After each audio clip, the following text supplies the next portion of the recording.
Good morning, everyone, or good day wherever you might be. It's 11 a.m. in Lagos, Nigeria, and we're excited to have you join us this morning for the ESG in Consumer and Industrial Products and Services webinar with the view to aligning profit with purpose. There is no doubt that we have area of experienced people to do justice to the theme that we selected for today's webinar. And we just encourage you to please relax and enjoy the session within the next few hours that we have to do this together. But just please remember that you have the opportunity to make contribution as participants as we progress for today's event. Right on your screen, you can see the chat function. Should you want to send a message or you want to make an inquiry, please use the chat function, or would you like to speak during the Q&A session? There's equally the reaction icon that you can click onto by raising up your hand. And once you do that, be assured that we're going to give you access to the microphone for you to make your contributions. Having said that, I'm Taiwo Yanu, and I'm an Associate Director of PwC Nigeria, and I'll be moderating today's session. Very quickly, just to start off, we get Edafe to do the opening remarks for us, welcoming us for today's webinar. Edafe is the Consumer and Industrial Products and Services leader for PwC Nigeria and West Market area. And there is no other person to do that this morning than Edafe. So Edafe, welcome. He's a partner in PwC Nigeria. Thanks, Edafe. Thank you, Taiwo. Good morning and a warm welcome to you all. Thank you once more for joining us in this our Consumer and Industrial Products and Services webinar. It's a warm welcome to those in Lagos, though we will have a wet morning, and to the guys from Ghana. It's Akwaba from our end over here. I would like to start off by first recognizing our very, very well put together panelists. I'll start off with Sadiq Umar, who is a Director of Group Strategy and Stakeholder Relations, Flour Mill of Nigeria. We've got Dayo George, Director of Corporate Affairs and Sustainable Business, Unilever Nigeria and West Markets. And I'll have Arese Onavise, Executive Secretary, Food and Beverage Recycling Alliance. We see we put together an array of experience and well-seasoned professionals in the sustainability space. Also, our keynote speaker, Lulu Kruger, my fellow partner from South Africa and our ESG leader from Southern Africa. We warmly welcome her in offering to join us and set the scene for this conversation. I must not forget my fellow partner with us today, one of my senior partners and chief economist, Andrew Nevin, who will set the tone by talking of trends in the consumer industrial spaces to aid the conversation we're having today around profitability and ESG. Also, our ESG leader, Rukaiya El-Rufai, who will lead the panel discussions also on talk today. So another warm welcome. Quickly, companies in the CIPS industry have a huge impact on the environment, as the production of consumer and industrial products and its supply chain are significant contributors to high level of carbon emission.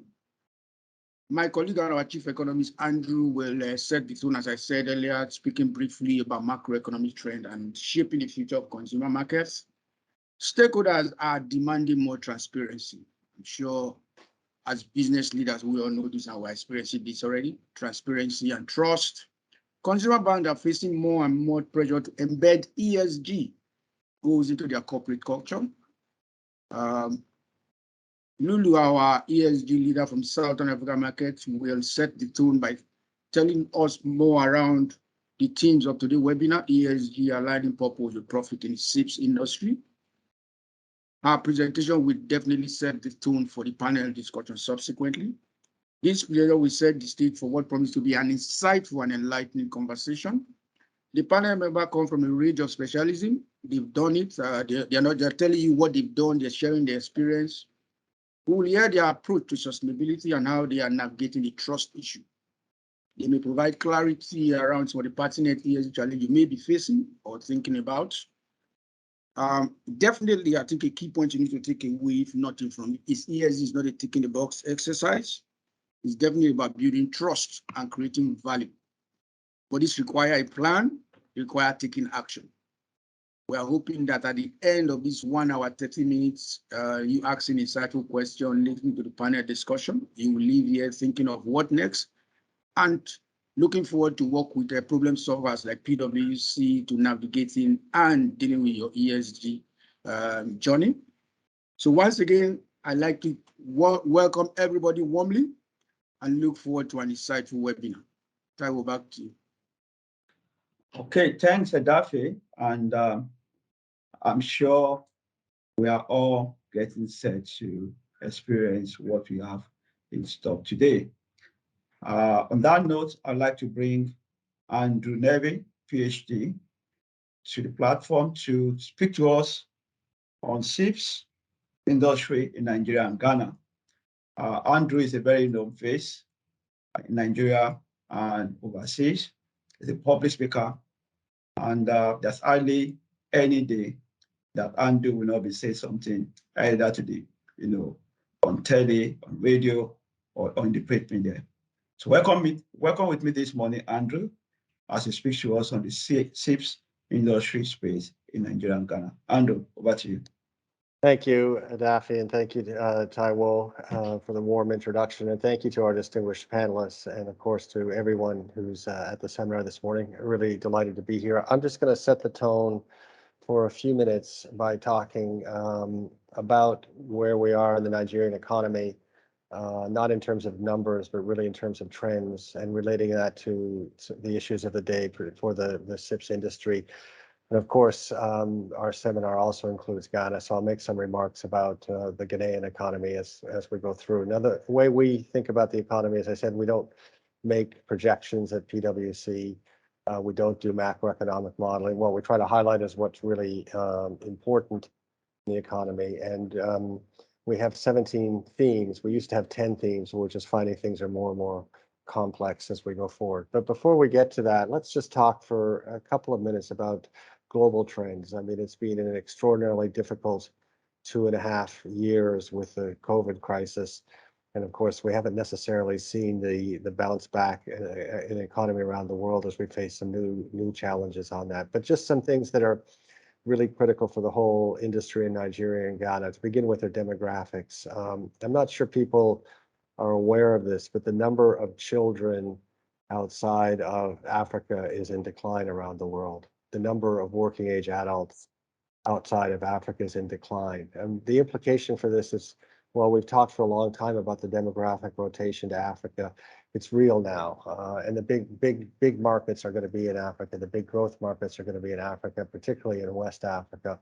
And of course, particularly in Nigeria, which is projected to become the world's 3rd most populous country by 2050. Another global trend, which of course is at the heart of what we're talking about today, is climate change. We'll get into more detail from the experts as we go through the day. We now also have, though, the post-COVID-19 world. So how is the world going to be different post-COVID on that? How is that going to impact the CIPS groups? Some of the major trends we see, of course, are the shortage of workers around the world, the supply disruptions, and we're also seeing changing ways of working, which really should benefit Africa and benefit the economies here. A fourth major trend, which is really critical for the industry, is deglobalization. So where things might have had complex supply chains before, multiple countries involved in the production of physical goods in the CIPS area, we now know that those are brittle and not resilient in the face of shocks or uncertainties. So we're going through a process of deglobalization, which ultimately should benefit the CIPS industries in West Africa. And the last global trend I want to just highlight is the movement away from GDP as a metric. And this is something that we've talked about from PwC West Africa for quite some time. We're really seeing an acceleration for people to understand that it's not just about an economy having a high GDP, it's about the outcomes for people on that. And that fits in perfectly with the themes today. So zeroing in on Nigeria, we have our 17 themes for the Nigerian economy, some positive, some negative. Those who listen to me know that I am an optimist in general about Nigeria, but we recognize the challenges. But before we talk about the economic themes, we do need to highlight that the number one issue affecting the economy and development in Nigeria continues to be security. Now, PwC is not a security expert. We don't comment on the security issues, but we just want to make sure we all recognize without improvements in the security environment in this country, we're not going to make economic progress. So with that as a little bit of background, let me spend a couple of minutes on some of the themes here. And we've divided them up into the barriers and the enablers to sustainable economic growth on there. On that, as I said, I'm a great optimist. If you listen to me, but I do think we have some significant challenges we need to overcome. The first one of these is low investment. So we continue to invest about 17–18% of GDP in the economy. If we want to grow at 6 to 8%, we have to increase that to almost 30% on that. So it really begs the question, what is preventing more investment and what is the greatest economic opportunity in the planet in West Africa?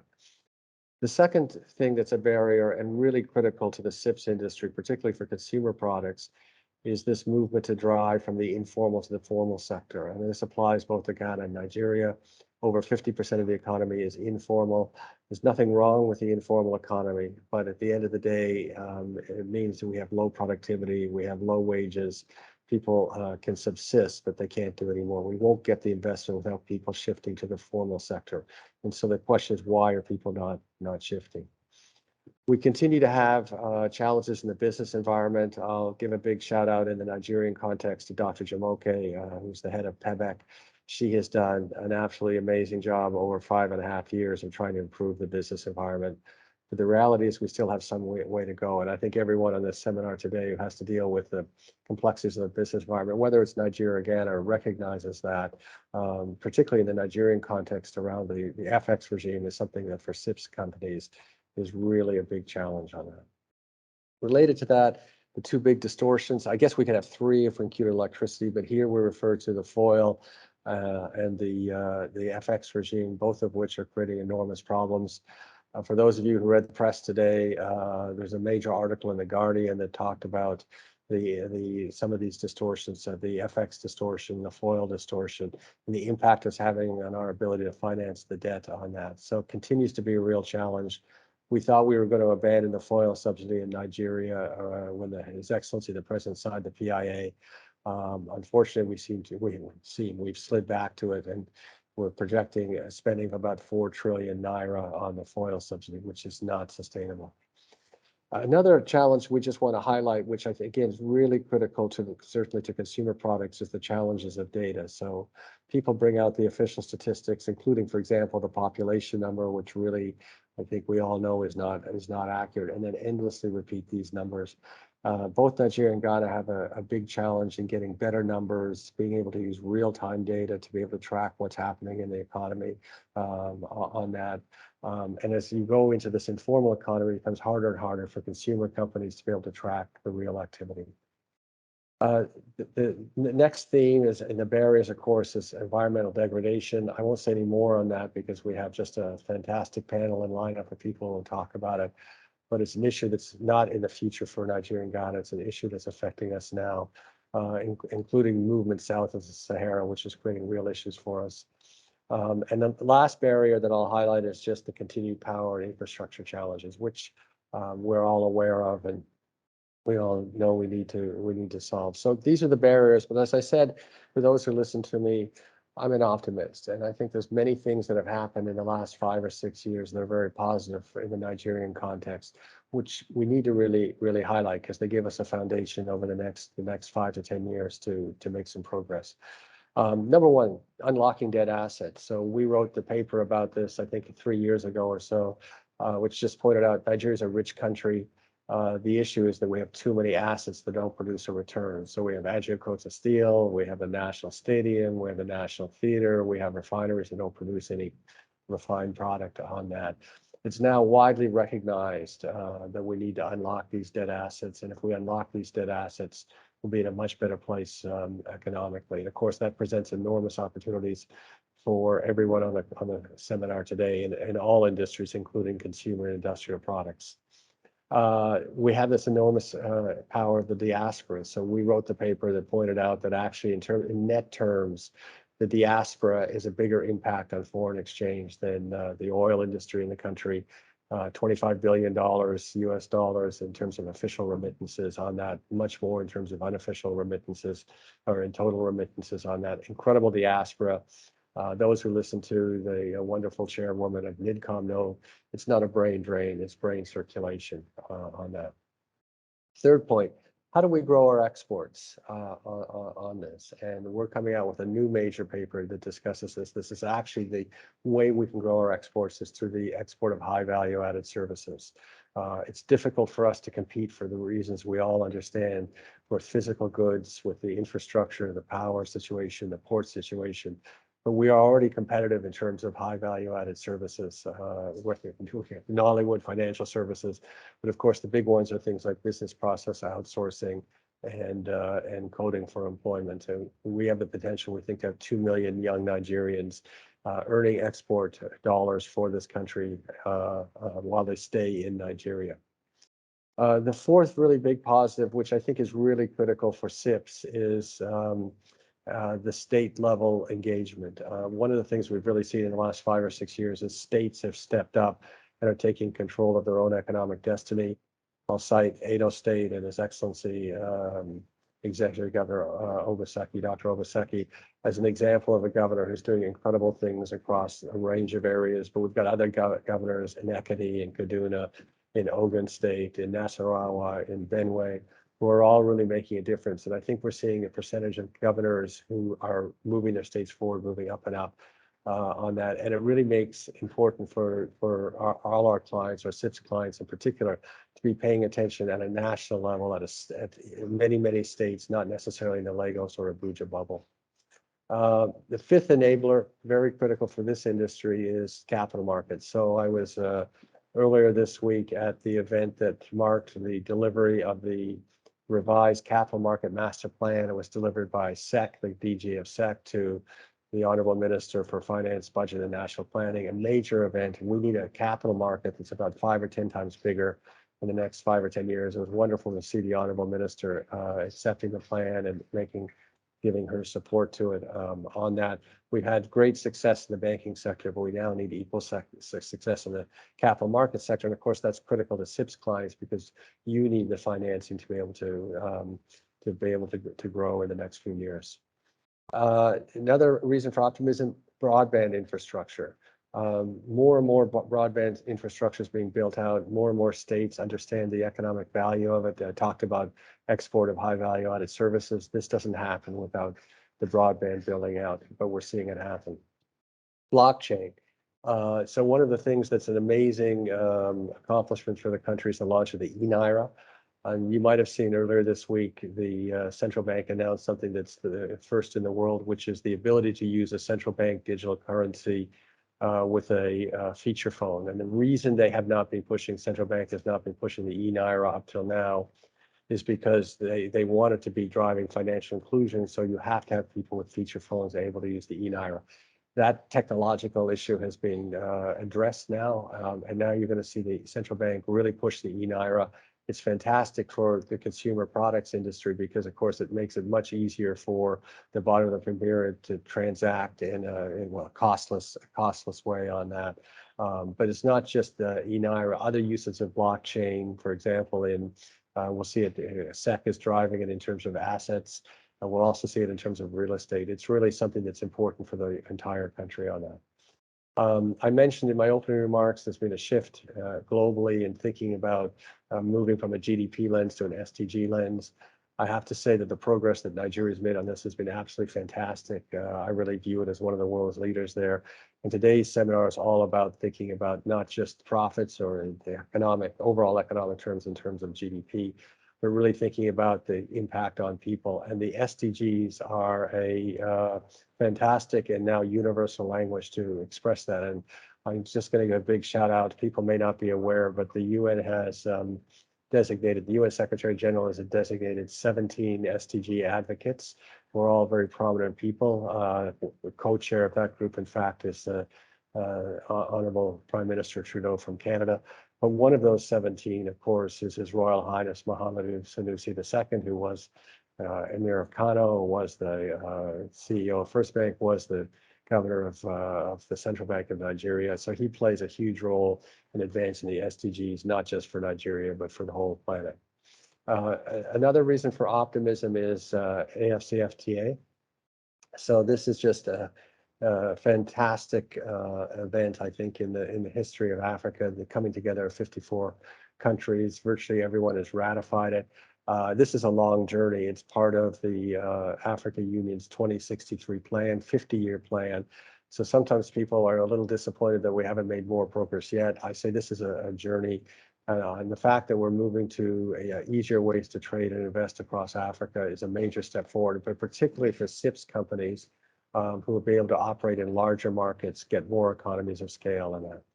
And the last thing I want to add is just something that's completely new was when we signed the PIA, by that time we recognized as Nigeria that really we were not just an oil economy, but we should be a gas economy. And the thinking in the PIA was use of gas domestically to power, obviously everything from power to energy, but also just individual cooking, for example, a relatively clean source of energy.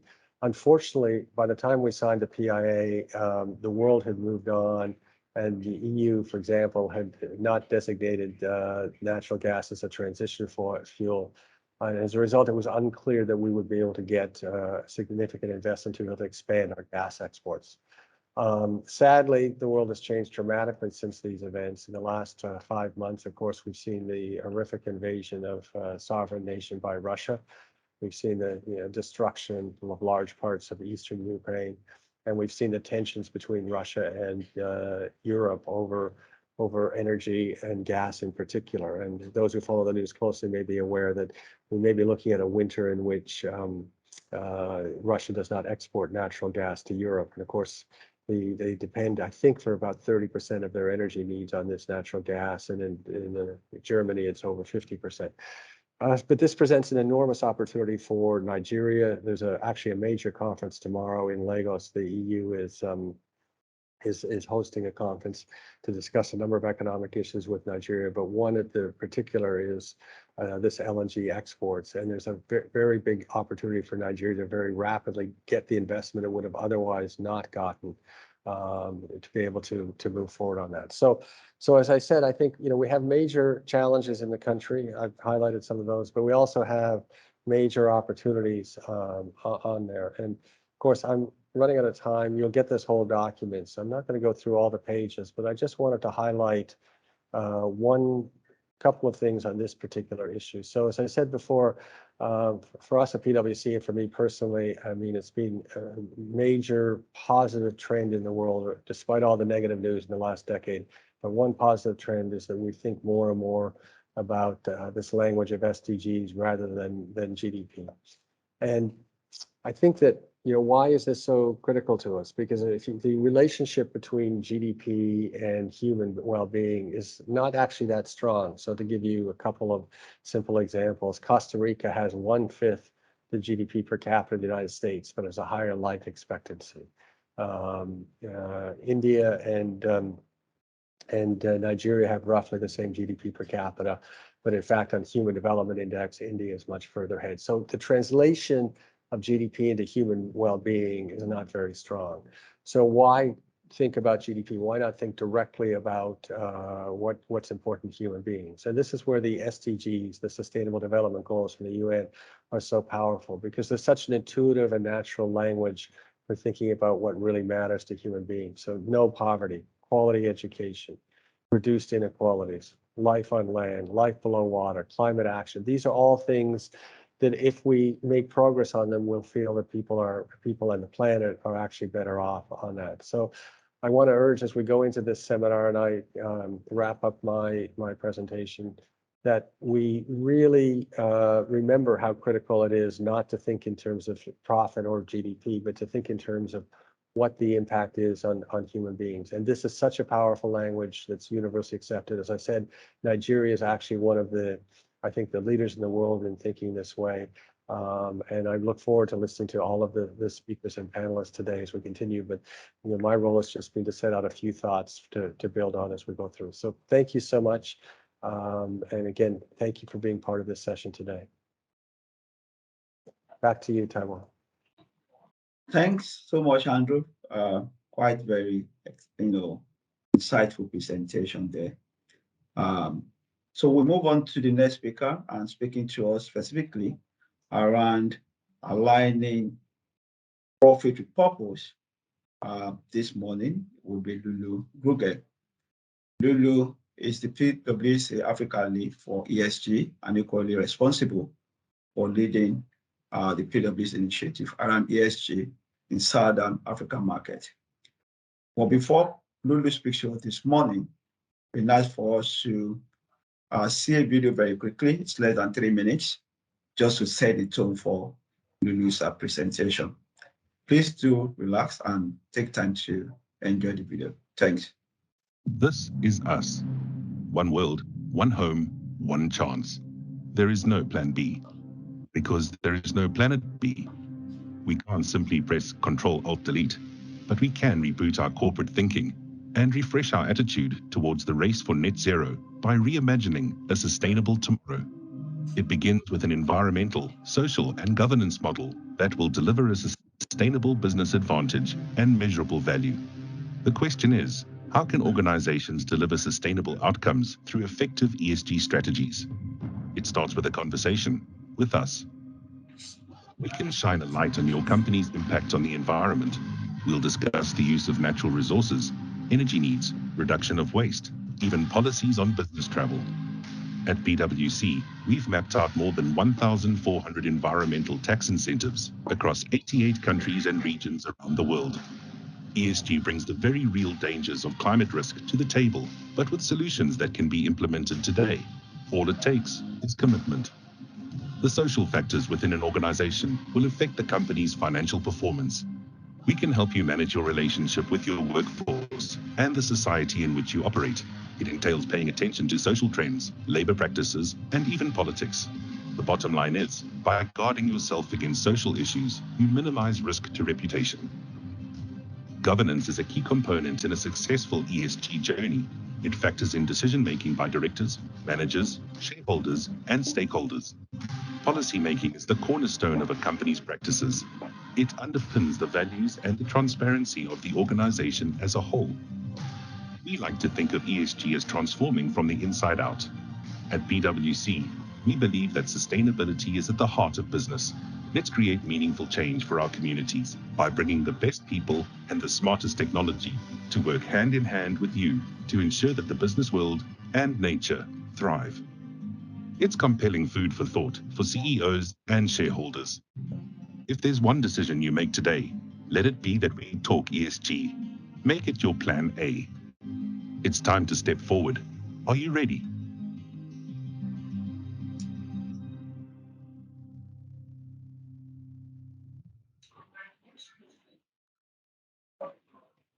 This is us. Very interesting. And at this point, are we ready? There's no denying the fact that ESG has come to stay here with us. And are you ready? And on that note, I bring Lulu to the microphone to speak to us on aligning profit with purpose this morning. Over, Lulu. Thank you so much, Teo, and good morning, everyone. And it is an honor to be with you this morning. So yeah, as Andrea said, we are thinking very differently about how we engage with business, and how we engage as business with the societies in which we operate. Let me continue. So if we think about the CIPS environment in particular, there are a couple of key things that we've noticed that plays a key role and has impacted how CIPS or companies in the CIPS industry have been approaching ESG in particular and what is important.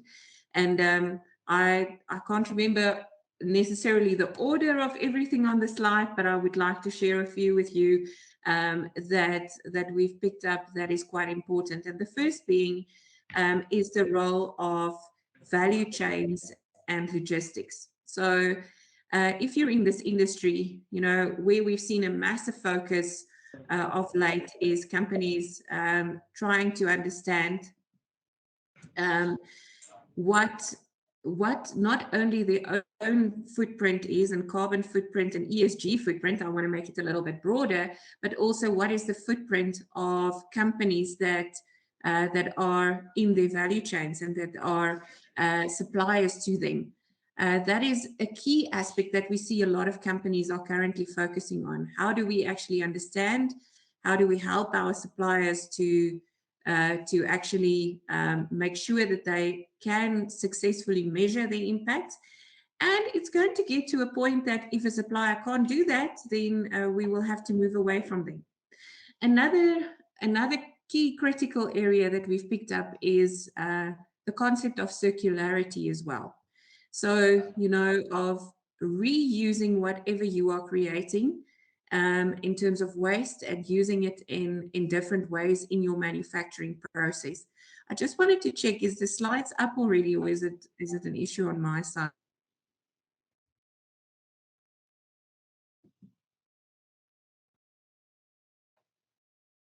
If you guys can see it, then I'm going to wing it. That's fine, as long as you can see it. Can you see it? Yes, we can see a slide. Okay, I'm going to try and wing it. I unfortunately can't see it, but I don't want us to waste further time on that. So yeah, as I mentioned, the whole issue of circularity. So, you know, a lot of focus from companies to say, we need to understand what waste we are creating and if we can actually put that back in the production process. Now, there's a couple of the big names that I'm sure that we all know, that we've seen over the last couple of years, that they're really trying to focus on that. You know, my husband yesterday got a new pair of sneakers, and he said to me, it's Adidas sneakers, and he said to me, no plastic waste. You know, so we're making a big thing of it, but I think we are heading for a time where that is not going to be the exception, it's going to be the rule. And we are engaging with a lot of firms that says to us, we need to understand that. Of course, the other aspect is understanding the physical and transition risk that you're dealing with. So, you know, if you have assets in different areas and locations across different parts of the country or even the globe, are there any risks that you need to be aware of in particular? We've been chatting to one of our clients, and they have physical, you know, assets and buildings and so on in particular areas that they are, or they need to actually understand if those are subject to any particular risks. Are we looking at flooding, for example? Are we looking at droughts? One of the clients that we're talking to is in the forestry industry. So are we looking at droughts that they need to be cognizant of, etc. So we are thinking and working in the industry of different ways to understand that, and also you know, understand the physical risks that assets are subject to. And then secondly, also the transition risk. So where are we as companies in this industry if we compare ourselves with our peers? Are we doing better? Are we doing worse, etc.? Another aspect, Andrew touched on it as well, if you look at changing regulation, and that is another area where we've been having lots of discussions with clients in the CIPS industry that are looking at exporting their products. You know, in a couple of years' time, we suspect that we will be in a position where whatever we are exporting will be subject to ESG regulation in those markets. And it's already happening. If you are exporting to any of the markets in Europe, for example, you need to understand and any of the parties on the other side expect you to understand. Again, we've been talking to one of our clients that said to us, well, we're under a lot of pressure with our exporters or markets to which we export, that is in Europe predominantly, and want to understand our ESG footprint, our environmental footprint. What are we doing? What is our rating? And by the way, ratings is quite a controversial subject in the ESG space. You might have picked up on a couple of the articles they've been doing the rounds of late, to actually specifically say that there's no specific rules and regulations in place, and the ratings that we are seeing from different rating agencies in the ESG space is very different. So what we're saying to clients is, yes, those ratings are useful, but it's really necessary to understand what the underlying issues are that you are talking or have to look at, and the trends and where you're moving and what is happening and what is important to your stakeholders. So I'm going to move on to the next slide. If you can see it, that's fine. If I remember correctly, that's the one where there's a graph with the different risks. Am I correct? That's right. Okay. So what you see in front of you there is from the global World Economic Forum's CEO risk survey that they do every year. And this overlaps with a lot of the things that Andrew also mentioned earlier. But what is done in this particular survey is that companies and business people are asked, what do you view as the most important risks that you need to be aware of as a company over the next couple of years?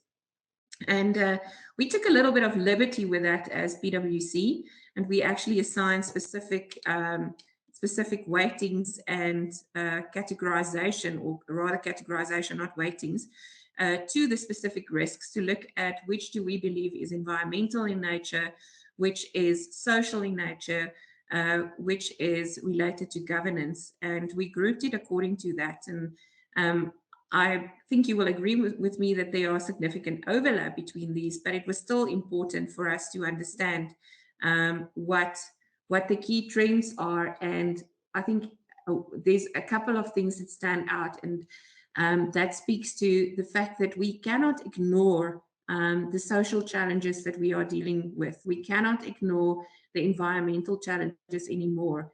And we are quite unsure as business people how we're going to deal and address these.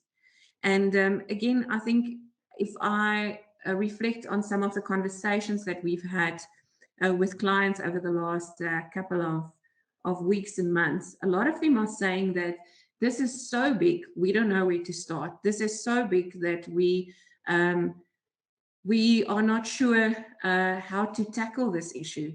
And the key message has been from us to say, understand what is really material for you as a business, understand what is really important for your stakeholders, and start somewhere. Don't delay it because you don't know where to start or because you view this as so complex. The world is moving so fast, but it doesn't mean that we should not start somewhere on this journey. If you talk about some of the climate change targets, net zero, etc., we're talking 20, 30 years in the future, and that becomes a bit blurry, and it's difficult for us as human beings to think that way.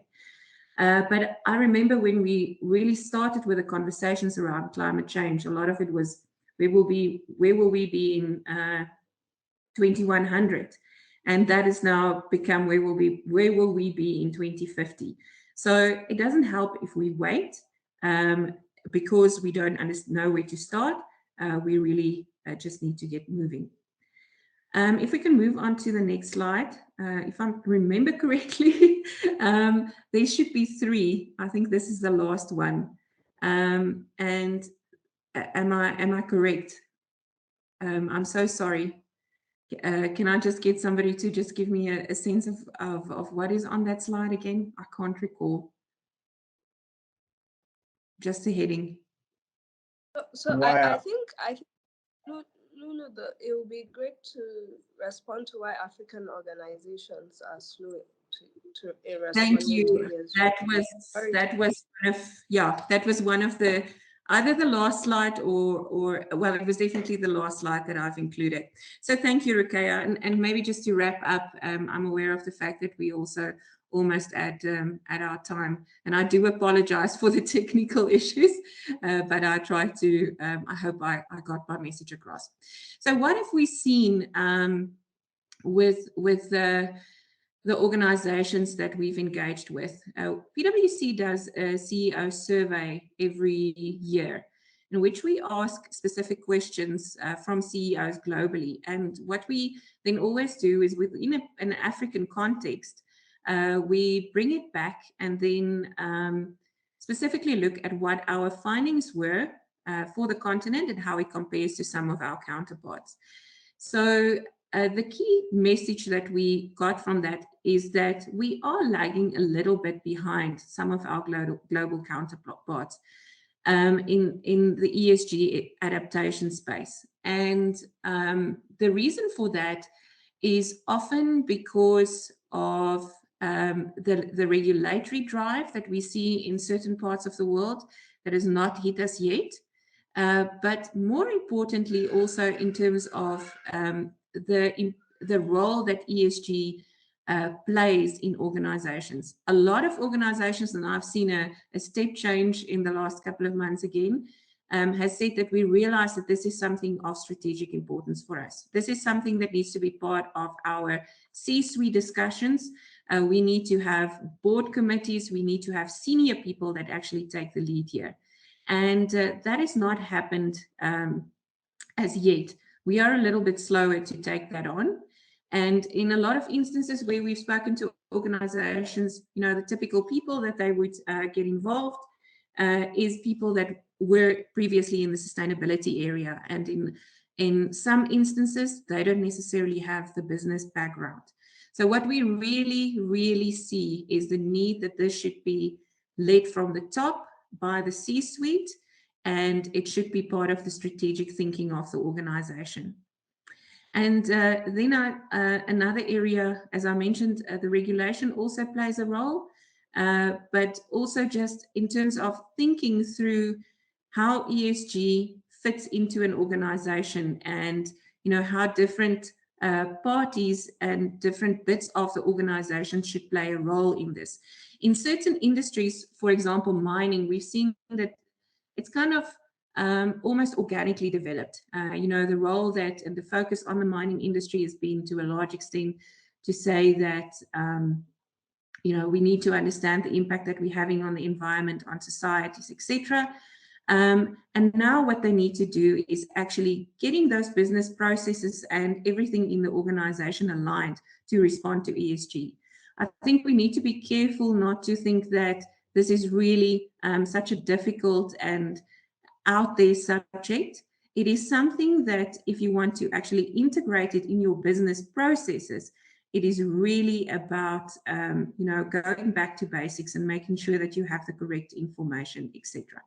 The last comment that I just want to make is just in general in terms of the role that ESG plays on the continent and you know, for us as a society on the African continent. Whenever I speak and Rukaiya and anybody else, whenever we speak to some of our counterparts in Europe, we always say to them that we have the added dimension of understanding the social impacts of whatever we're doing here. It is important in other parts of the world. It is important in the developed world. But if we make decisions here to pivot away from fossil fuels, what does it mean for the communities in which we operate? And how do we make decisions? I'm not saying through that we shouldn't do it. It's going to come and it's happening to us in any event. And in some instances also, if you look at environmental and climate change, it's the most vulnerable communities that are impacted the most by it. But I think a very important aspect for us in terms of coming up with business strategy is really in terms of understanding how the decisions that we will make will have a societal impact as well. If we make decisions around the environment, how could it impact society? Or if we don't make those decisions, how could it impact society? So I'm going to stop there, and apologies again for dropping off and the technical issues. But I think we've been able to get the key messages across. Thank you so much. Thanks a lot, Lulu, for your time. Know that you've said so much in very few minutes, and I'm sure if you're able to digest all you've passed across this morning, it's going to do a lot to how we take forward the message we're trying to drive home this morning. On that note, we move very quickly to the next session, which is about the panel discussion. And so to the participants at plenary, please, this is the time for you to take your notes and be ready to ask the questions or make your contributions after the panel session. So the Q&A will come right after the panel session. To moderate that session is Rukaiya, El-Rufai. Rukaiya is one of the partners at PwC Nigeria, and she's the partner responsible for leading the sustainability and climate change group at PwC Nigeria. So that note, I allow Rukaiya to take over from me while she introduces the rest of the panel members. Over, Rukaiya. Thank you very much, Taiwo. Good afternoon, everyone.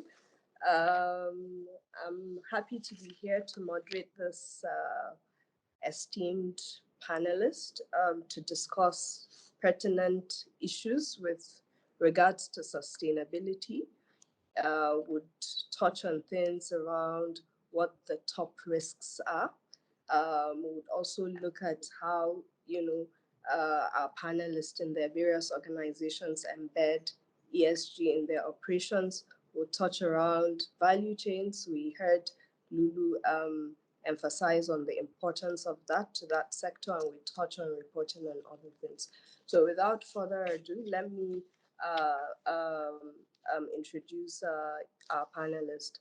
I'll start by introducing Mrs. Dio Judge. Dio is a director for corporate affairs and sustainable business in Unilever West Africa. She is, the chairman of UN Global Compact local network in Nigeria. She has proven track record of spearheading innovative initiatives in the FMCG space and non-profit organizations. Prior to working in Unilever, she has experience in other cross-cutting sectors such as banking. Rukaiya is a co-founder of Corporate Social Responsibility and Governance Institute. She is a member of various boards, including ISAC. She is also a member of advisory board of Commonwealth and so many others, including Wimbiz. She has a master's and bachelor's degree in sociology from Unilag and also holds a master's in corporate communication, among others. Dio, you are most welcome, and we look forward to hearing, from you and the insights you would bring on this panel today. So I'll move to our next panelist, Arese. Arese is a postgraduate of Imperial College. She has over 20 years experience in occupational health and safety.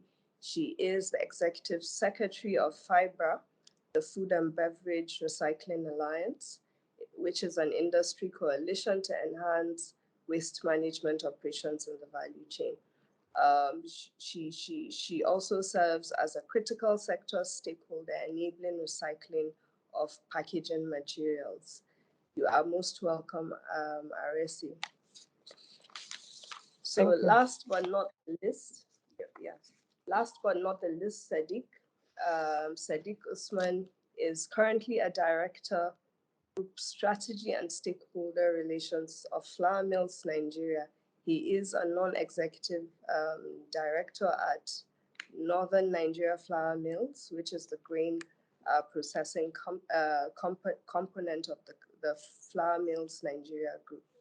Sadiq, prior to joining, worked at the CBN as a special advisor to the governor then on economic development. Before taking up the CBN role, Sadiq was also an investment banker in JP Morgan Chase, where he played a key role in serving the financial needs of sub-Saharan Africa. He holds a BSc in economics and also has a master's degree in development economics from SOAS University, UK. Sadiq, you are most welcome. So let me start by discussing around corporate purpose, sustainability, and key ESG risks. And Dayo, I would start with you. There are many buzzwords that sustainability is being used to describe, including sustainability, ESG, purpose-driven businesses, climate change, circular economy. We've heard a lot of them, and sustainable development. We've heard the emphasis on SDGs by Andrew Nevin. For the consumer industrial sector, what does sustainability really mean to that sector and to your business? What are the key ESG risks affecting the industry based on how you perceive it? Thank you very much. And thank you for having me on your platform. It's indeed a great pleasure for me to be here today and with all the other panelists as well. With my colleague in FIBRA, Arise. I'm happy to be here with you this morning. So, I think this is an interesting question, but let me first of all touch on what you've spoken about in terms of the different concepts that we see flying around. And I'm sure that you remember when we started with CSR, corporate social responsibility, we started with corporate citizenship. There were so many terms that we've used interchangeably. But I personally think that it basically points to one thing, which is doing business in a way that safeguards humanity's future in different forms. But these concepts are, however, positioned differently within a business strategy. The way we position ESG and the way we position sustainability. ESG is mostly used by investors, and then we use it also to highlight the various risks that we find occurring within businesses. And we look at sustainability and we look at how integrated sustainability is within our business organization.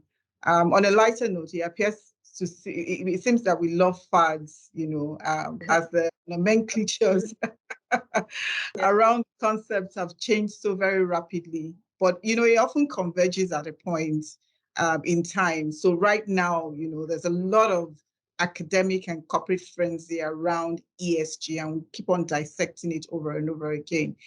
Now, there are different meanings that can be attributed to the term sustainability within the corporate world and within the consumer sector. One is, when we're talking plain business, it simply means business continuity, which is related to the consistent and competitive attainment of a business commercial goals, over a period of time. And the other one means that we drive business continuity, but with the full realization that sustainability can only be achieved, right? That business continuity can only be achieved. That sustainability can only be achieved if we ensure that we conduct our businesses in a way that safeguards the future or the existence of the operating context or environment in which we find ourselves. Specifically for the consumer goods sector, it was said that the global production of food and consumer goods accounts for like 60% of greenhouse gas emissions, 80% of water usage, and 66% of tropical forest loss. So if you have that at the back of your mind, especially when you're in manufacturing, your emissions, your water usage, the tropical forest loss. If you look at the tropical forest loss alone, and begin to think about your risk in that area, in terms of making sure that, we're sustainable in the long term and we find good soil, to be able to continue our agriculture that will make inputs into our manufacturing process, then you begin to understand why there's a need for us to be, even more aggressive or passionate about, sustainability. Consumer goods businesses must have an integrated approach, which looks at fully incorporating sustainability into our DNA across relevant areas of operation, must ensure that we're not only addressing those risk factors, but that we're innovating in a cost-effective way to produce and market purpose-driven brands. In Unilever, for instance, our approach is integration. It is fully integrated into who we are, what we do.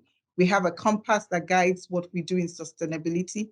It cuts across 3 pillars. So everything, when I saw the chart, that was presented in terms of the different risks, you can basically bunch them into different pillars. It cuts across 3 pillars for us: environment, health and well-being, and a fairer and more socially inclusive world. Now, under these 3 pillars of ours, we have 8 sub-pillars. Then we have 32 plus commitments and targets. It's huge. But our business model clearly shows how we operate. It details what we depend on, our actions, the value we create. It also makes it easy for us to understand what is required from us with respect to sustainability, integrating the sustainability approaches, practices, and initiatives, and therefore taking action. The key risk. Thank you very much. Dayo, let me come in here to pick on that environmental pillar. I mean, you've laid the context of the evolution, how it's rapidly changing, and people are we keep reinventing and trying to define, and you rightly said, it's more about business continuity while living in harmony with nature and people and the social. I mean, climate change, it's definitely a hot topic now. And you have rightly mentioned that, the consumer industry, has big, environmental externalities. So I would like to move to Sadiq and ask you, what you see as the related risks, for key businesses in that sector, and in what ways do you think climate change will impact manufacturing? And, for you as flour mills, how are you taking proactive actions to mitigate against the risks, the climate risks in your organization? Good morning. I think it's just about everyone. We're just about to switch to afternoon. Pleasure to be speaking with you all today. It's a pleasure to receive an invitation to this. I am not from a sustainability background, like many of the people I'm sure on this call. I'm learning day by day on my own sustainability journey and that of my companies. But I've learned a lot listening in the last 45 minutes or so to the various perspectives shared. So thank you very much.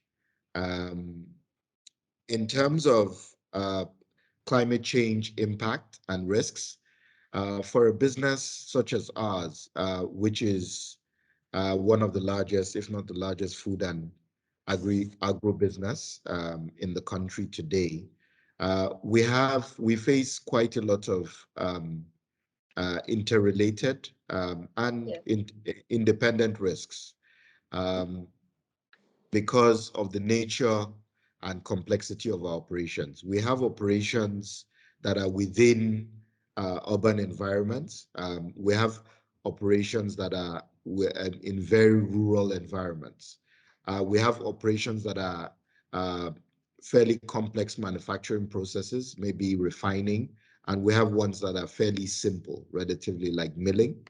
And then we have, some that are also fairly a mixture of complex and rudimentary, like gari processing, for instance, where it's a mixture of manual. And so all of these come with very different risk profiles. If I may just contextualize with 2 examples, for instance, in a sugar plantation at Sunti in Niger State, where we currently have an area of 20,000 hectares of land on the banks of the River Niger. This is downstream from 2 hydroelectric dams, the well-known Jeba and Kainji dams. It's built on a floodplain. We've cultivated about 3,000 hectares worth of sugarcane, and we're hoping to grow up to 10,000 hectares. But it comes with a unique risk. Sugar requires a lot of water to grow it. So you have to grow it as close enough to a water source as possible. But we're also located in the floodplain, which makes us very susceptible to flood risk. Because ultimately the growing of sugarcane involves being efficient as to when you allow water and take out water from the plantation.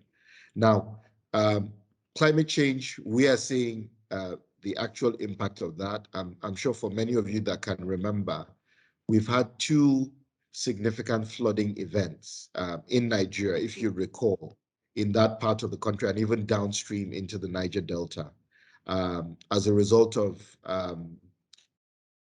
changing rainfall patterns, but also a function of the dam management, whether it's upstream from neighboring countries or indeed the dam management within Nigeria. And, you know, the conflicting priorities sometimes between agricultural production and hydroelectric power generation. So that leaves us to susceptible risk, and we've had to, in terms of mitigation, for instance, that you asked Ruki, we've had to build a 30-kilometer dike around the sugarcane estate so as to be able to protect it from flooding. Now, this comes with significant cost, a significant risk. Interestingly as well, it has also changed. We allowed 8 villages to remain within the sugarcane estate. And many of them used to rely on fish ponds that were generated as a result of the flooding within our estate. And now we've had to interrupt that, understandably, so as to prevent the flooding risk. And that creates a new dynamic in our relationship. So I just wanted to use that, you know, that as a everyday example of how, you know, but ultimately the key thing outside of within urban environments, I think, is about energy efficiency, particularly with what's going on now. In many of our factories as manufacturing entities, the key thing is about fuel efficiency, especially with the current prices of diesel and gas. Anyone who isn't taking energy efficiency seriously, even from a sustainability standpoint, for instance, we have our own environmental sustainability policy that clearly makes reducing our own carbon footprint a goal. But I think even companies that weren't thinking about, you know, environmental sustainability, I think the prices of diesel and gas today make them think about that seriously. So I think that has to be the key focus, particularly for manufacturing entities, I think, going forward from an environmental standpoint. Thank you very much. I mean, you've clearly highlighted how some of these ESG risks are interrelated, you know, from environmental, creating a social risk. And I mean, with climate risks, they say it's either too little, too much, or too polluted. And on that basis, I moved to Arese. I mean, for your organization, I mean, tell us more about the purpose of your organization as Fibra. You know, what's the purpose you put out there, and how are you galvanizing food and beverage manufacturers to tackle waste? I mean, they're major contributors to waste. That is a big menace, you know. And how are you, you know, promoting, you know, and advancing end producer extended producer responsibility? And how do you think manufacturing companies can sufficiently close the loop and take back as much waste as they generate? Okay, good afternoon, everyone, and thank you very much, Rukaiya, for the question. Thank you very much, PwC, for providing this platform to be able to share among my fellow panelists who are very experienced. I want to thank Dayo, who is a member of Unilever, and they're very active in the Alliance. I also want to thank Sadiq, who is a potential member and an intending member of the Alliance. Thank you and welcome. So What's with regards to your question, with regards to your question, the Alliance, the Food and Beverage Recycling Alliance, was set up as a producer responsibility organization in 2018, where the food and beverage sector come together for a common goal. In as much as in the marketplace, they are competitors, but as members of the Alliance, they work towards a common goal for ESG purposes. And starting then in 2018, they started with 4 members, the Coca-Cola Company, Nigerian Breweries, Nestle, and 7-Up. And we have grown over time in the last 4 years to 24 members, and we are still growing. The main purpose of the Alliance is to be the catalyst for responsible handling of post-consumer packaging material. We know that most organizations are managing their waste that comes out of their production process. But what happens when these products go into the market and gets to consumers? So that's where FIBRA takes responsibility. And we also enable the recovery and recycling of this post-consumer waste into valuable products. We do that to be able to build a self-sufficient recycling economy that can promote wealth creation, employment, and innovation. And over time, we have seen a lot of these innovations and creativity come to bear in the last 4 years. So what is the role of FIBRA? The role of FIBRA is to serve as a coalition of the food and beverage sector to enhance the waste management value chain. The waste management value chain starts from us as consumers, ultimately to the off-takers and those that use the waste as a resource for other industries. So we have 3 main focus areas. The first and the most important, which is critically 80 to 90% of what we do, is to enhance the collection and recovery of the post-consumer packaging material. And we're doing that. We've worked with different value chain players. Currently, we focus on 3 types of packaging: the rigid plastic, which is mostly the PET, the flexible plastics, and also the used beverage cartons, which is like Tetra Pak material. And we're doing that. We have supported the recovery of over 20,000 metric tons of recyclables that have been used to productive use.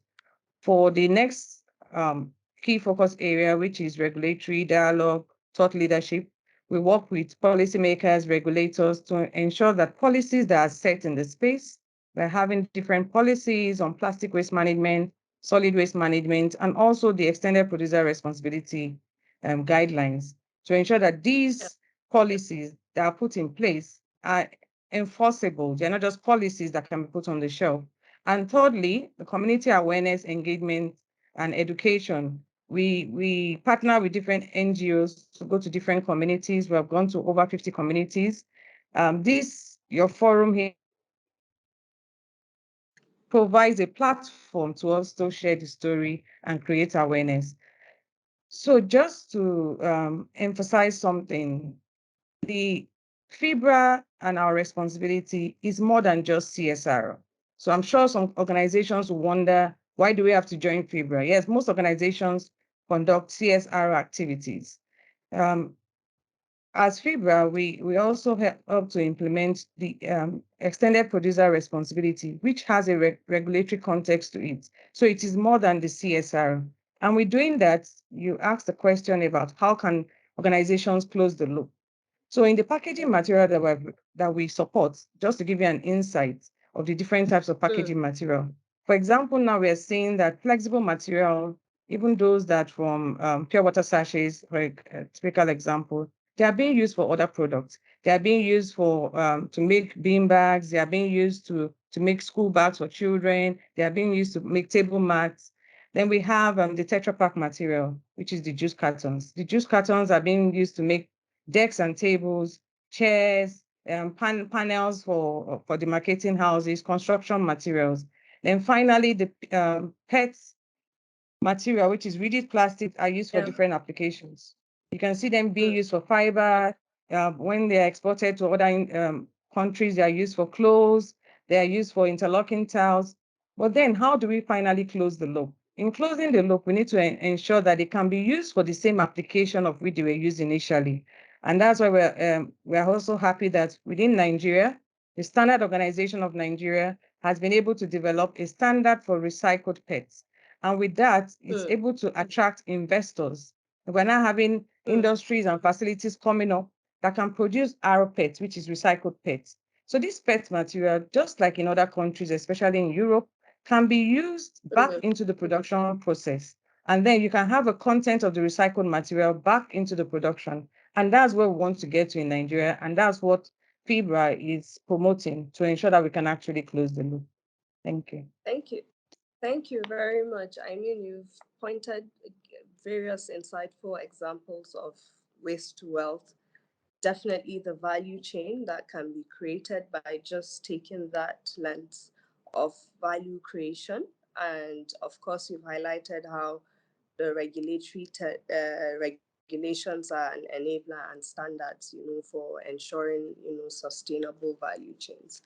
Now I'll move back to Surami Daya, and because we don't have time, I would plead that we just go straight, to answer that. And Sir Daya, I would like to build on, your first question. I mean, Unilever, you mentioned your compass, and how you are embedding and truly integrating ESG. I mean, this requires a lot. Whether circular economy, we can clearly see that you're a member. Energy efficiency, Sadiq highlighted that. Sustainable, innovative products, digitization, improved logistics, and so on. Can you give us, can you explain to us how your organization has developed and implemented these practices, that enhances sustainable innovation? And, what benefits do you see? What value, have you derived so far from embedding, this your Unilever compass? I think the value is immense. I think I think when I was talking, I spoke about a business model that we have in Unilever. So that business model helps us to see clearly what our responsibilities are and what the actions that we need to take across the organization in terms of sustainability. And for us, innovation is key to the consumer, to my organization, especially. So when you're talking about sustainability, you also have to be talking about, in most instances, a new way of doing things across the organization. And I just want to speak briefly to, the work that RSA is doing, and and take that as an example of how we integrate plastic waste into the organization. So if we're talking about risk, really, especially within the manufacturing, those that use packaging and use plastics packaging, you talk about, I think that plastic waste is on top as a key risk for us. And so you see action in that respect, not only collaborative action, but you also see that businesses are fully integrating that sustainability approach into our ways of doing business. So if I take plastic waste, for instance, if I look at the compass, we have certain commitments. I spoke about 32 plus commitments. And if I look at how we manage plastic waste, there are things that we've said that we'll do, that we've integrated into the organization. One is to design packaging that is fully reusable, recyclable, or compostable by 2025. So that is some of the things that we're doing, for instance, in Nigeria. Increase the use of post-consumer recycled plastic material in our packaging to at least 25%. That work is already also ongoing. Then also make sure that we have the amount of virgin plastic that we use in our packaging. So make sure that we use recyclable materials in our packaging, and then also help to collect and process more plastic packaging that we sell by 2025. So we work within the organization, from a supply chain angle to marketing, to even corporate affairs. We all work in terms of making sure that we get these targets locally implemented, and have targets that are local in this respect as well. We also work with our partners. So FIBRA is one of our big partners. We work with them. We also have NGOs that we work with. And one of the NGOs that we've been working with since 2014 is Recyclers. So Unilever has been funding Recyclers, to collect and also recycle. And we're thinking right now of going into processing. So this is an example of how we integrate sustainability into what we do, taking a cue from one of the pillars in our compass. I hope that addresses your question. Yeah. Yes, it does. Thank you very much. I mean, you've highlighted how collaboration and partnerships are important in solving these key challenges, that, that is being faced with climate and waste. So Sadiq, to come back to you, you're clearly an economist, and I don't know if you were part of the Andrew's session. Andrew highlighted, a lot of the barriers and challenges, while as well highlighting the opportunities. We all know, the trends. I mean, the looming recession globally, and the volatility and the inflation, and so in terms of policies and regulations and national socio-economic development agenda, how do you assess the impact of this macro economic environment that we're facing today, and the business, and how it affects business in consumer industrial sector? And how have you managed some of these trends, especially inflation? I mean, the food security issue too is very relevant to your sector. And how are you trying to balance? We're seeing ESG agenda take a backstage amidst all this. So how are you just surviving and ensuring there's lasting value creation across board? Thank you very much, Ruki. I know Andrew Nevin well. I listened to him with rapt attention, as always. They're the real economists, on which they're the giants on whose shoulders we all try and stand. So it was a pleasure listening to him, as always. It was a pleasure listening to him, as always. I think I'm not really sure that ESG issues have taken a back seat because of the macro environment. I think in a funny way, when I talk about some of the macro context, and I know Andrew has spoken very well on it, so I wouldn't dwell on it, but in terms of the impact it's having on industry, and how in responding to it, we're actually having to respond to the ESG issues that we would have had to touch on anyway. So I don't think it's necessarily taking a back seat. And maybe, two examples, because the macro environment, which Andrew spoke about, is resulting, whether being driven by a more inflationary environment, or FX availability, is certainly resulting in tighter margins for consumer goods companies, and producer costs are up. As I said, I touched on the issue of fuel as a significant cost. We've seen a doubling or tripling of fuel costs.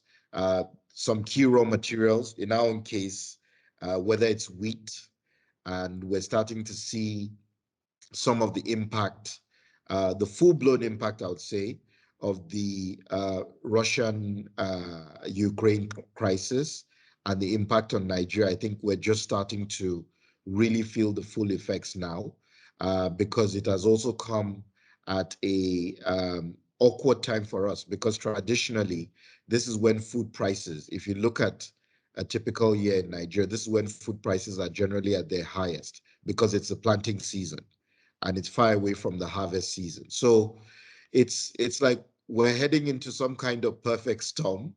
And I know this is not the forum to talk about it, but I'm certainly a little bit concerned as to what the future holds in terms of food security and food prices, and the likelihood that food production may not be sustained at historical levels due to maybe the prices of fertilizer or the issues of insecurity in significant food producing areas of the country. So these are the issues. So all of this, you know, lead to a more inflationary environment, and consumer purchasing power is also down, and we need to be able to pass on these costs to the consumer, or try as much as we can. But this is a consumer that's also constrained.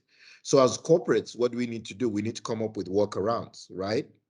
So if it's, and you see that increasingly, the introduction of things like value brands, right, that are increasingly coming into the space.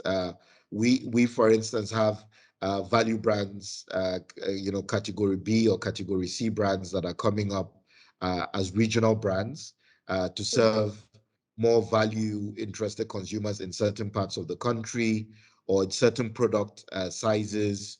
You know, we're downsizing from maybe a 500-gram product to a 400-gram product, or a 300-gram or a 200-gram product. And we're seeing that. So this responsiveness, I would say, is forcing sustainability imperatives in a way to happen faster, right?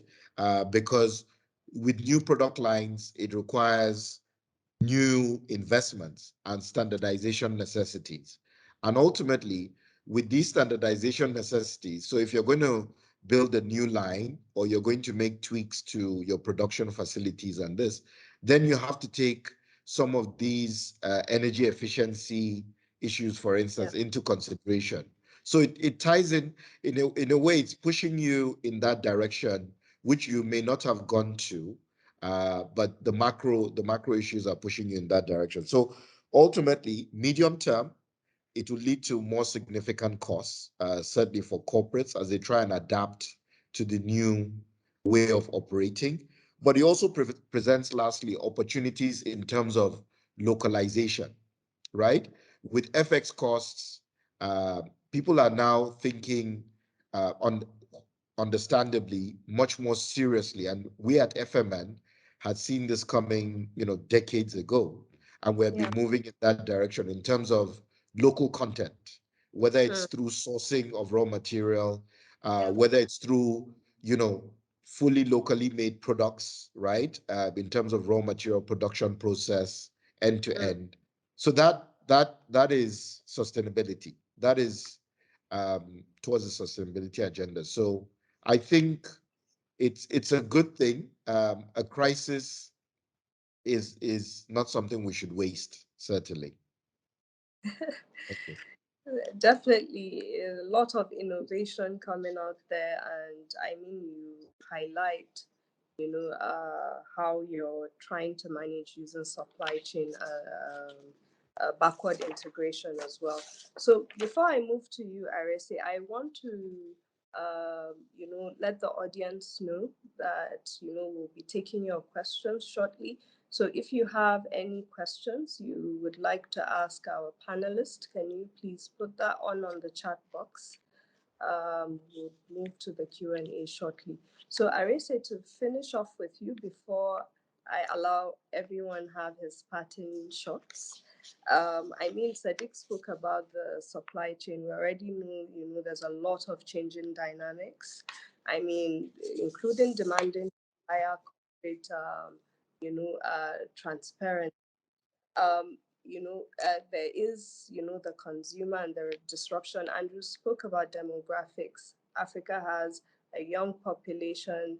Millennials are more aware, they're more purposeful, they want sustainable products. You have the regulatory, legislative terrain changing. How do you see these trends affect the industry and ability of the businesses to strive and retain, and expand market share? And do you think truly ESG influences consumer decisions and choices in Nigeria? Okay, thank you very much, Rukaiya, for the question. The consumer and industrial product service space is rapidly changing. And the reason for that is The awareness on ESG and sustainability needs is growing. You can see lots of, unlike in the past, you now see lots of webinars focused on sustainability. So providing that information for people. There are lots of innovations, creativity coming up, and people are adopting those. We have, like you said, a young population. That young population are mostly SMEs. They are going into entrepreneurship, and they are taking on activities and roles that also promote sustainability, because that's what they are seeing because of the growing awareness. There's technological advancement that is also providing that platform for them. They are seeing what's happening in other climes. And I mean, just like we talked about before, you can hear different terms, circular economy, sustainability. I mean, those buzzwords are all over. And based on that, what we used to see in the last decade is different from what we're seeing right now.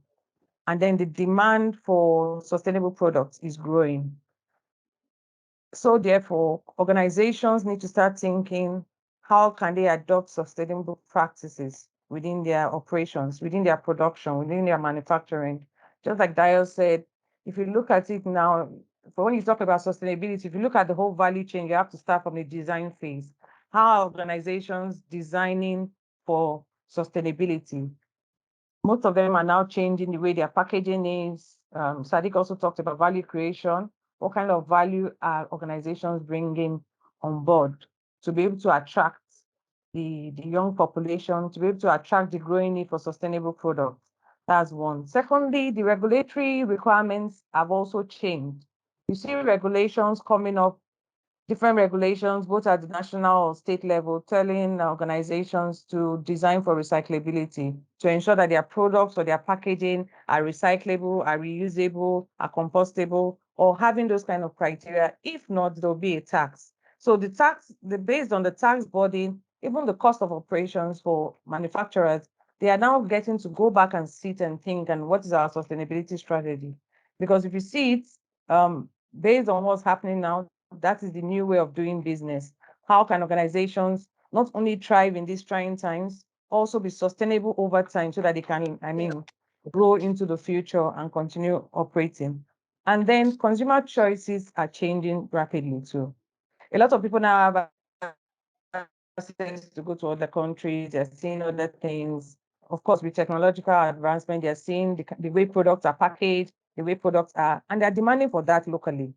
So the earlier organizations start thinking of those, the better, because that's the only way that's now becoming the driving force.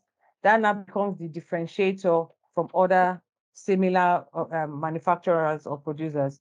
So most organizations are now using that as a differential to market their products, to say, okay, no, we're going green, we're using recycled products, we have this, we have these goals, and we're meeting up. And then organizations too that have international affiliations now have global commitments they have to meet up with. And based on those global commitments, we are seeing changes in the way they are doing business, in trying to adopt these sustainable strategies to ensure that they can remain sustainable over time. So these are the changes we are seeing. And I know that in the next 2 to 5 years, it's going to even be more, because more companies will now have to adopt these sustainable changes. There's a policy drive for organizations to be more sustainable in terms of their packaging, in terms of their product, in terms of how they manage the resources. And then you now have an industry that is growing, a green economy industry that is growing, using waste that we call waste or packaging as the raw material for other industries. So that industry is also currently growing. And with that, you now see a lot of organizations having to use those recycled materials or recycled packaging for their products. But what do we need to do? We need to ensure that when we think global, we want to bring in innovations from other parts of the world. Let's act local. Let's see how can we adopt it in a way that will work in our own peculiar situation, in our own peculiar scenario. So that's what organizations also need to look at. How do you adopt it locally, not just import an external strategy or initiative, but how do you adopt it so that it can meet the needs of our current markets? Thank you very much. Certainly, there are so many things happening at the same time that industry players have to contend with. But what's clear is, ESG can lead to new products, new markets, new customers, and so on. So, Arisa, I'll stay on you because there is a question from the audience. There is a question from Olawi Kazim, and his question to you is, how can QSR also key into this waste to wealth program as highlighted by your discussions? So how can QSR also key into waste to wealth program? Okay, so one of the ways to key into the waste to wealth program that I spoke about, in Nigeria, we have 3 producer responsibility organizations. The extended producer responsibility model we're adopting in Nigeria is the industry-led. And what that means is industry comes together to work through a producer responsibility organization to manage their responsibilities. So for example, the Food and Beverage Recycling Alliance is focused on food and beverage sector. I don't know if QSR, what sector you belong to, but there's also one for electronic waste and there's also one for battery waste. So if you belong to the food and beverage sector, you have to connect with me. And then we have a membership drive in terms of you have to be a member of the Alliance, and then we'll work towards different initiatives we have through our 3 focus areas. And also we look at your organization specifically. So what are your products? What are your packaging material? And then we now provide solutions. We also provide support and advisory for your CSR initiatives, for your sustainability group. We also provide policy support in terms of regulations that are coming up, keep you updated with all the regulations that are coming up, how it affects your business, how you can have input into these regulations, and how we can help you solve your sustainability issues. Thank you very much. And this makes a strong point on SMEs also having sustainability agenda, because clearly it's an alliance and a collaborative platform of like minds. I would like to move to another question, and I would direct this question at Dio. And the question is, how can organizations exert more influence on sustainable consumption and disposal? Yes, so it's a question by someone from the audience. Okay, thank you. I think I'm just going to, very simple answer. I think we have to bring marketing into sustainability. So you understand the position that marketing has in the place of influencing consumer behavior.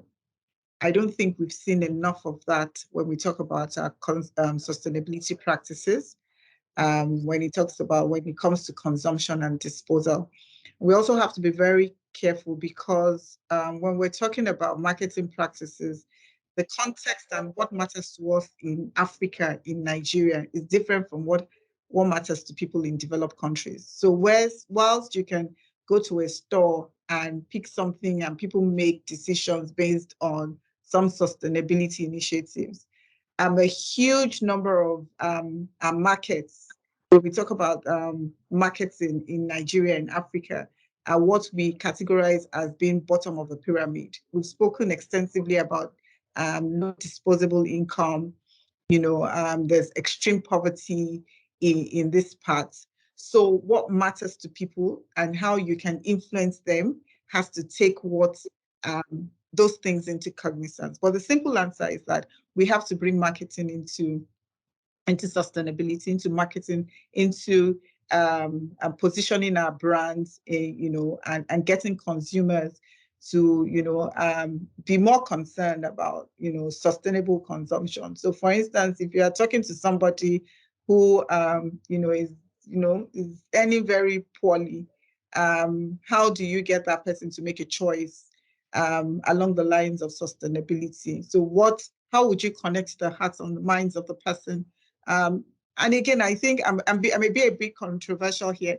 It can be a little bit as simple as, infusing even entertainment into it. So what do they like? Do they like entertainment? Do they like parties? Positioning those things, in the context of what matters to them, or it could be integrating what we call consumers as co-producers as well. So bringing them into a collaborative approach where they know within their communities that this company A is doing so much for us. You understand? Yeah. Company A is doing so much, and because of that, we want to choose this product over that product. And the last thing I would say is that, I want to just talk about waste. When you're talking about waste disposal, it could be as simple as going into schools, right? Getting the students to actually then, with their parents, be able to pay their school fees through waste management practices and popularizing that across a lot of communities. And so they know that, for instance, sorry, Rukaiya, OMO, for instance, this is what OMO does, and this is what OMO stands for. So when they go to, I know you were talking about consumption and disposal, but yeah, consumption in this regard. So when they go to the market, they pick OMO because they know that OMO does this work along sustainability lines. So it's just marketing practices that we have to bring into the sustainability world. And some of us are looking at that increasingly with our brands. Yeah. Thank you very much for that answer. Clearly, behavioral science, behavioral economics, is critical. And what I hear you say is, in communications, through marketing and in incentives, through probably social investments and so on. So, I mean, it's been a very, very insightful session, very practical session. We've seen, how ESG is being addressed in various ways, also addressing diverse set of ESG risks. I would like to thank you all for participating on this panel today, and I would give you your minute parting shot. So I'd start with Sadiq.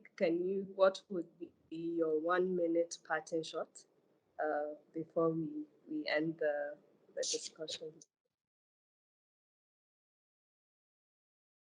Well, thank you very much, Ruki.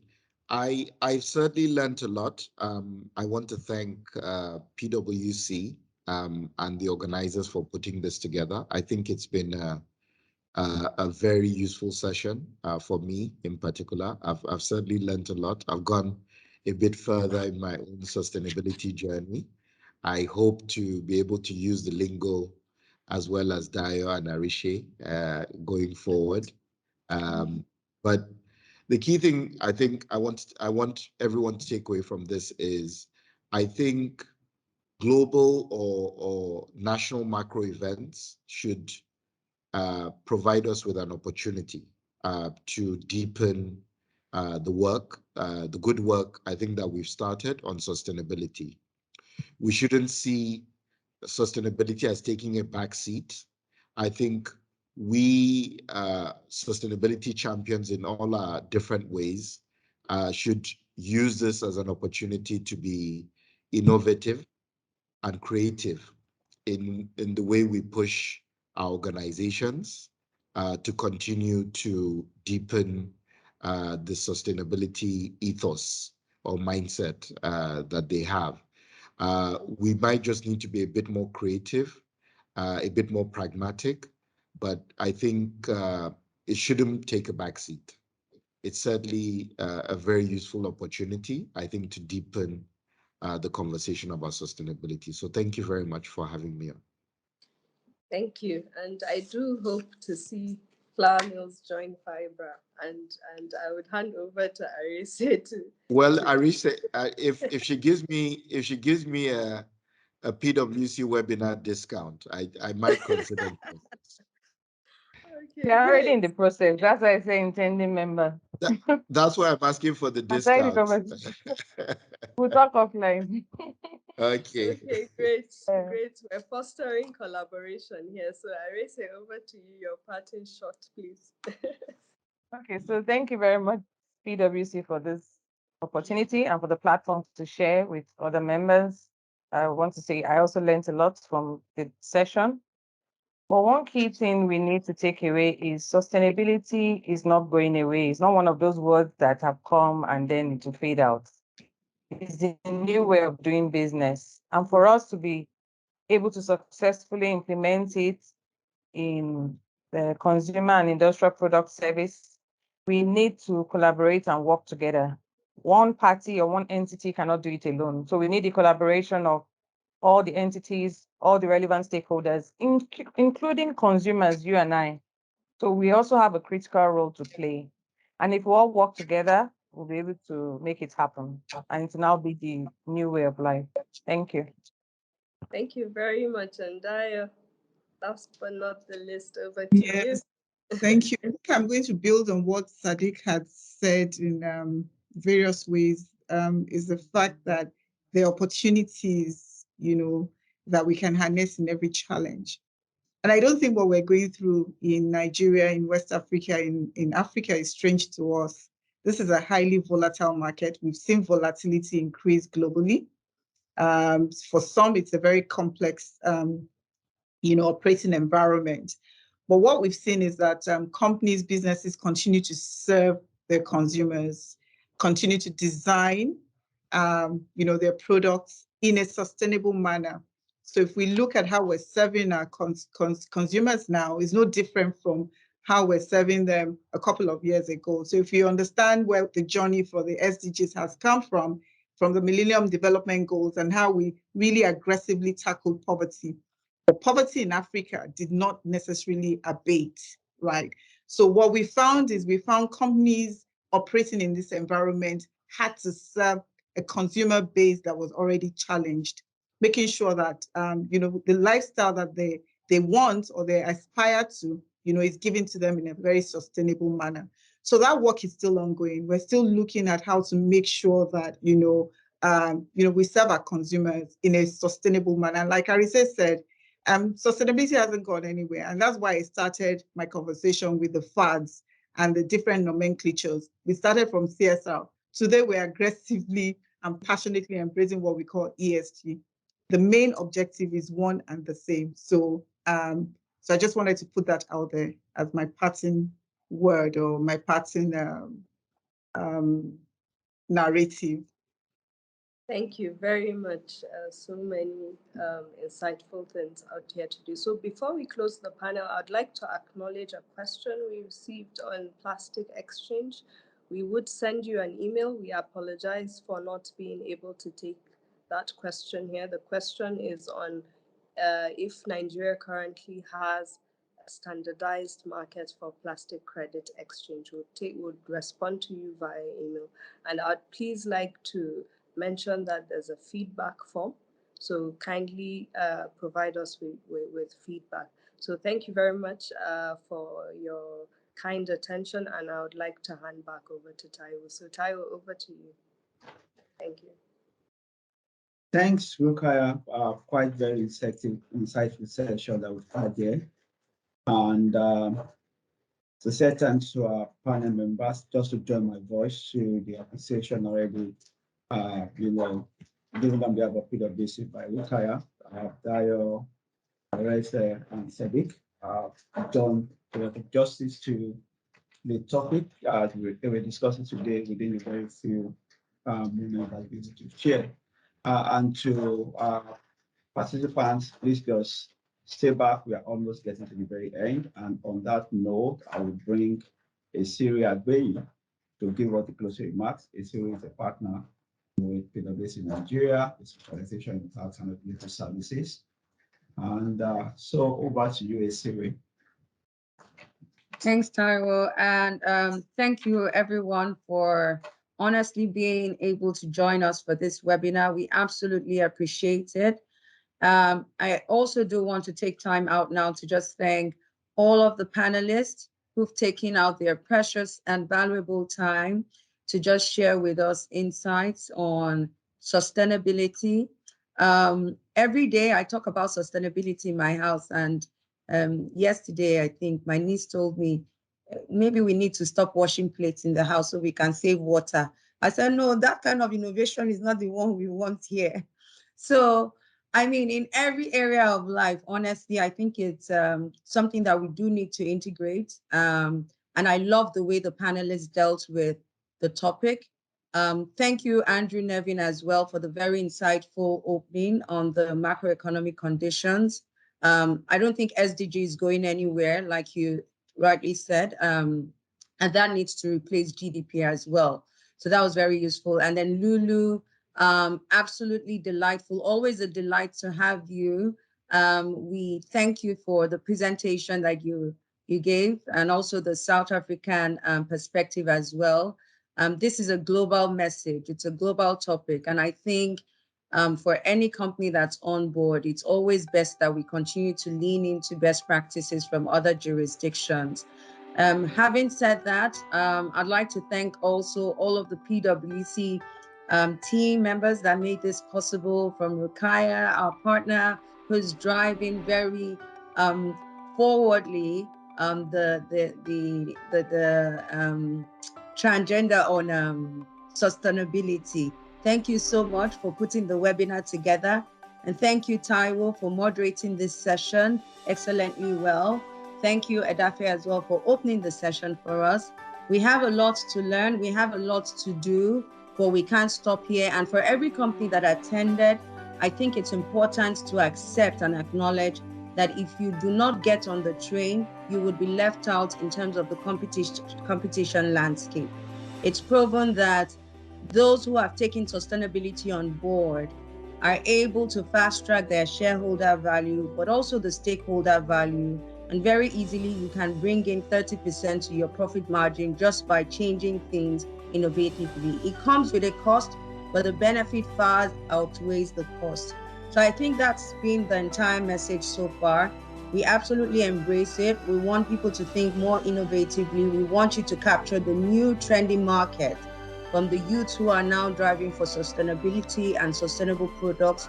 And I think a lot of companies will do best to just start thinking around the new products that need to come out. So I'm expectant. I don't want my nieces to wash plates anymore. So if there's a way we can eat food without washing plates, that would be great. For my daughter as well. So thank you, everyone, and do have a fantastic day. All the best, and happy Sustainability Week, if I might say. Great, thanks a lot, Isiri. Thanks, everyone. So on that note, we've come to the end of the webinar for today, and we look forward to seeing you again very soon on any of the series that we're going to be putting forward there. And please do well to remember to complete the feedback, as we mentioned earlier by Rukaiya. And should you want to contact us for any clarification on what we discussed today, or on any other matter point for that matter, with respect to what we've been PwC, do well to use our inquiry platform, PwC inquiry platform. So on that note, thank you, and we look forward to engaging with you further. Let's keep shining the light and be sustainability compliant. Bye, everyone. Bye. Bye.